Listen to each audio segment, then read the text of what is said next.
Yeah.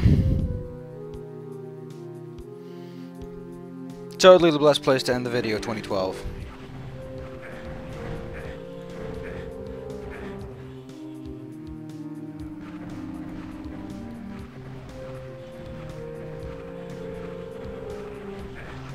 Gotta love this lag, though. It's really good.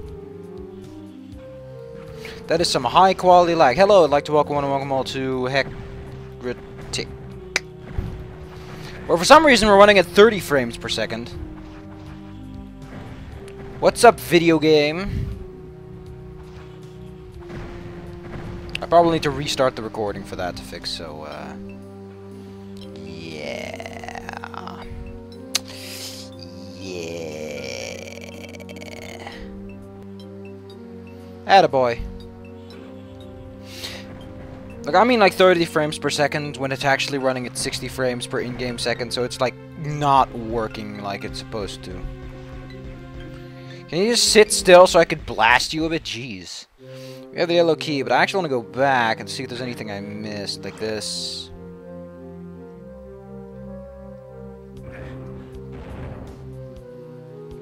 Because those guys were in rooms, and where there's rooms, there's secrets. Oh, look at all these secrets.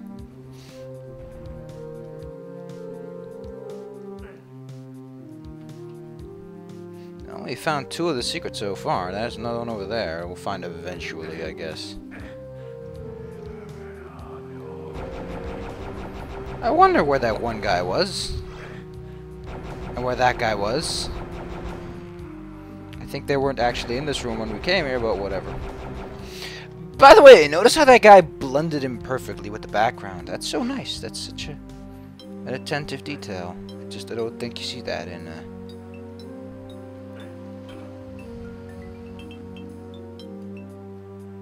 modern day video games. Might as well pick up the shield, I guess. Pick up some crystal veils.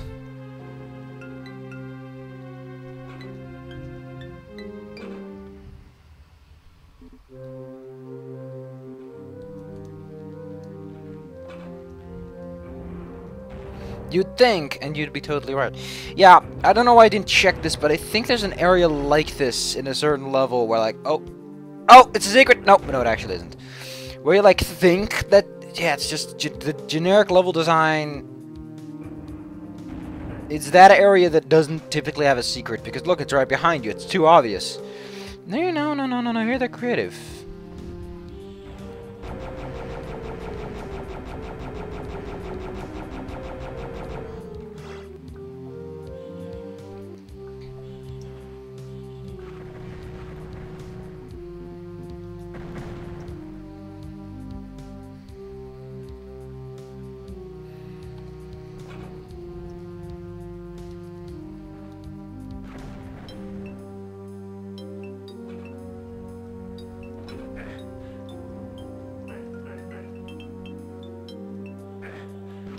Okay, this is pretty nice.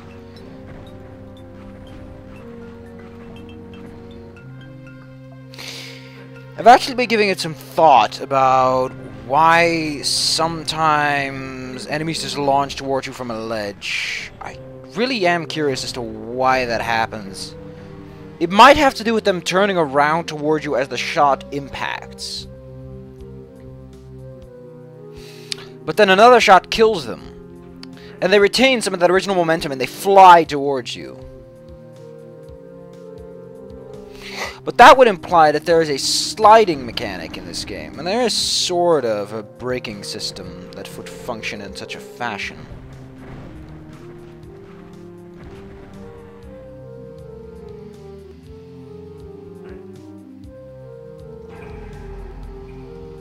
Now we got all the secrets.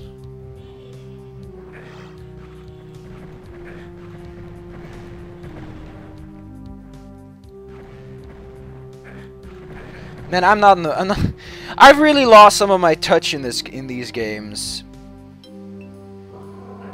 Okay, I think this requires a bit of a problem-solving skills. Supposedly, this tome will and the invincibility will last just long enough. I know the tome lasts just long enough for this to work. I don't know about the invincibility. I like the idea, though.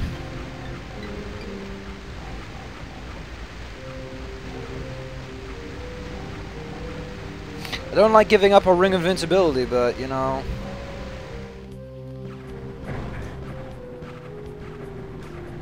Really not the best environment to be fighting this guy, like, at all. He has...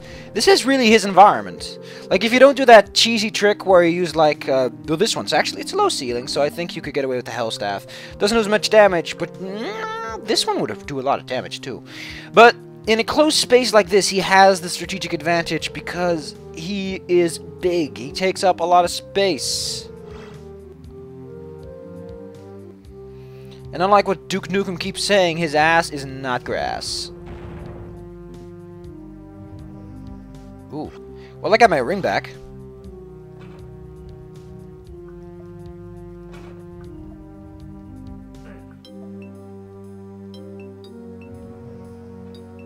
Oops, wrong one. I guess if you use some Inferno Orbs... Yeah, if you go invincible, you might as well just use the Phoenix Rod, actually. Then again, he'll probably knock you away, so having a weapon that sticks you to him... I think that's the idea behind it, is that because the weapon steals health and glues you to him in a sense, it gains a lot of favor over other weapons. Oh man, it's this trick they've never used before so far. I think that's so cheap. Like, oh, you're fighting. Here's some more guys! Roar! It's not that I hate the idea, I hate the philosophy behind it.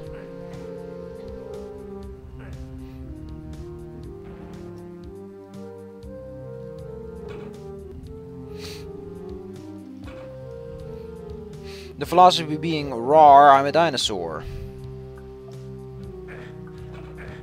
But without any real motivation, you know? Yeah, keep pressing S5 because I've been recording that Duke Nukem stuff.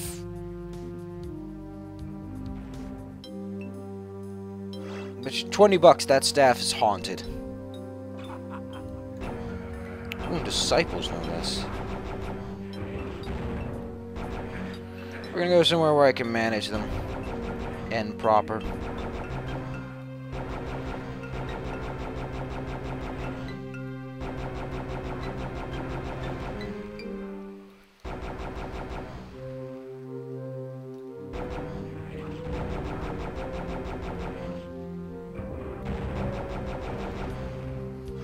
One thing oh, great.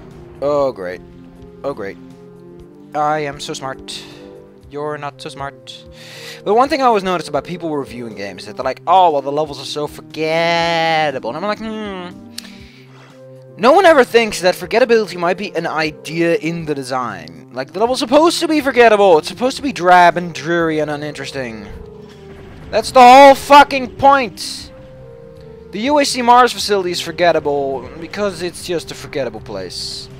But Doom levels don't exactly emanate with textures. Look at these textures, man. This is texture work.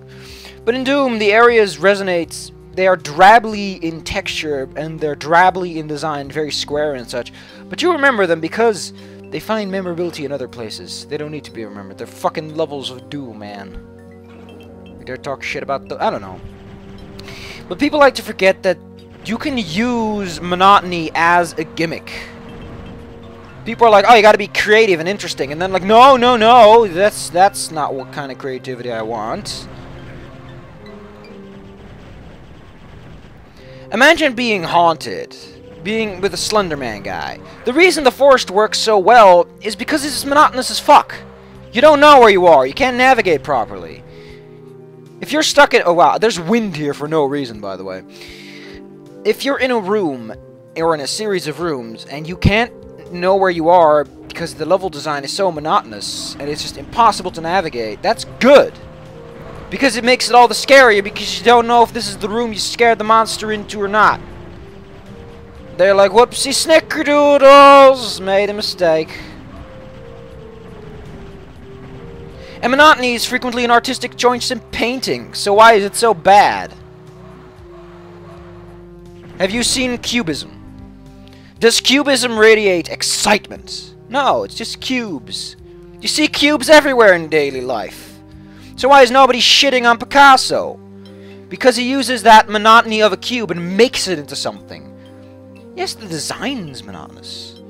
But when you look into them, you'll see, this guy obviously had a very nice ruler. I think I know where he bought that one. And all those realistic paintings, man, those were like the magazines of their time. Everyone wanted one of those blurry old paintings. You don't have a real painting until you have one of those portraits everyone keeps making. But yeah, there is a certain flair to monotony, and I don't know why people are like, no, monotony is bad. But it might just be games. Like in games, everyone wants to be amazed. But if we want games to be art, if we want people to stop shitting on games every 15 seconds, we need to stop pretending that games need to be movies, because that never works out. If Hollywood just told us anything, it's that you don't want to be that guy that makes the excitement stuff only happen. Because when you start being artistic with a medium, you're kind of taking a shit on your profitability. Because there's only so big of a market for that kind of bullshit, you know? We have movies that are about the exact same thing from big studios coming out at the same time. I know they're probably sometimes copied stuff and blah blah blah, but it kind of points out a problem, doesn't it?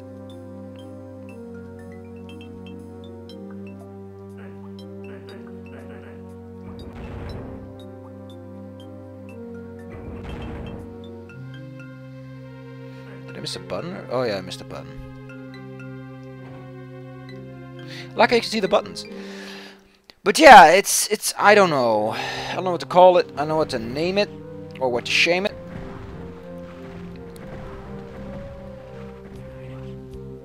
Also, what I don't like is how people get upset over 9s out of 10. But I think Jimquisition already made a very good point about that. He does have a few weird opinions, but for the most part, I think that guy's got his head on straight one way or another.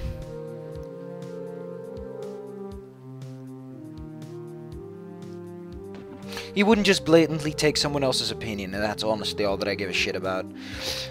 I never got with that spark. Like, if you look at the graphics in this game, at these pickups, you're like, that one looks pretty neat. That bottle looks pretty neat. But this one looks like something they made. They're like, look at this. Look at this. It bleeds the color into things, man. Look at that bleeding effect. If you put in an AA filter on that, that thing will look weird. Because it's a product of AA filtering. In and of itself. The hydrator. Oh, thank God, we're not at that level yet. If we were at that level, I'd probably piss myself. Man, I should totally not be talking about my opinion about design. Because I don't even know how to make a collision engine. So fuck that shit. The day I know how to make a collision engine, that's the day that I'll start complaining about games more.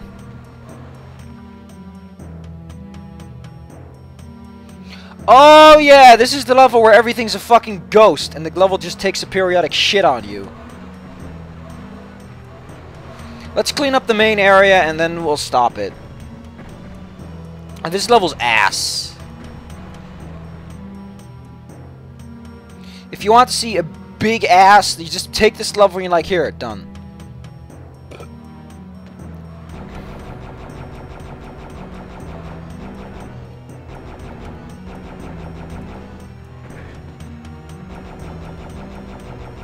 If you feel like you're a good enough shot, a good idea might actually be to... what was it again? You could try to go for the Phoenix Rod splash damage because there's so high concentrations of enemies.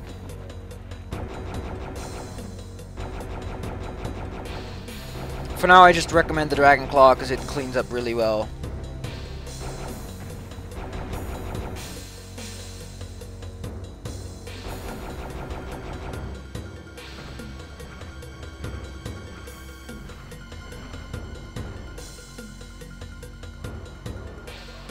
I think that was most of them.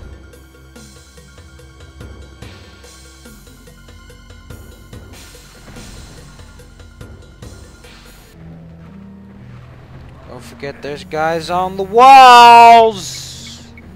Because they're very big assholes and they'll fuck you over. Because that's the way they like it. What's the way? Well, that-a-way, sir. I need some directions. Just keep going that-a-way for about 20 miles and then go that-a-way for about 80 miles. And somewhere down the line, you might want to take a right turn. Oh, look at this, a pentagram. I like pentagrams. I think they're very pretty star shapes. It's just too bad that a few billion people are very upset that the shape exists. Why would you make a symbol bad? The swastika, you know that thing? That little Majingi singable thing? That thing looks pretty fucking neat. It looks like a little water scooper. Like if you put it in the water, you can make a little current. Like shook, shook, shook, shook. And no! Everyone's like, oh no, it's Hitler. Do you really think that neo-Nazis would use the symbol if we just let it alone? They'd be like, oh, no, it's just a water scoopy thingy. Well, I guess we're gonna have to do something else with our free time now that the symbol that we basically do everything with is gone and you taken. Also, this year, first 9/11 without anything on the news. Or at least I didn't pay attention. I have to say, when you don't give a shit about 9/11, life's just much easier. Especially when you're not American. If you are American, you're probably gonna get beaten to shit by people who are like, no, but it's so terrible. Dude! Do you know how many people die on a day? In other things. Let me give you a little answer. It's not as big of a deal as you think. Death-wise, 9/11 is like, god fucking damn, just fuck you, man. There are worse things. You have the Unabomber guy, you have serial killers that are complete nutcases, that keep killing people. The people related to 9/11 are dead. You won! If this was a murder mystery case, everyone would be like, ah, it's done. We're never gonna look back at that again. Oh yeah, what the hell do I do? Oh yeah, there's the button. Look at that button! Forgot the... Why am I still playing this? Well, because I like talking. But yeah, if 9/11 was just one asshole and not some Muslim asshole, and I think if the Pentagon was left alone, it would be even better. But nope. Couldn't leave it at that. Oh yeah, there's teleporters all over the place. I like this level's idea, though.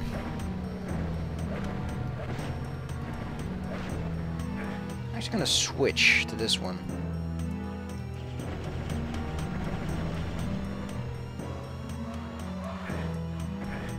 Oh, my face! My face just got sugar blasted. We know what that means? Best place to end the video.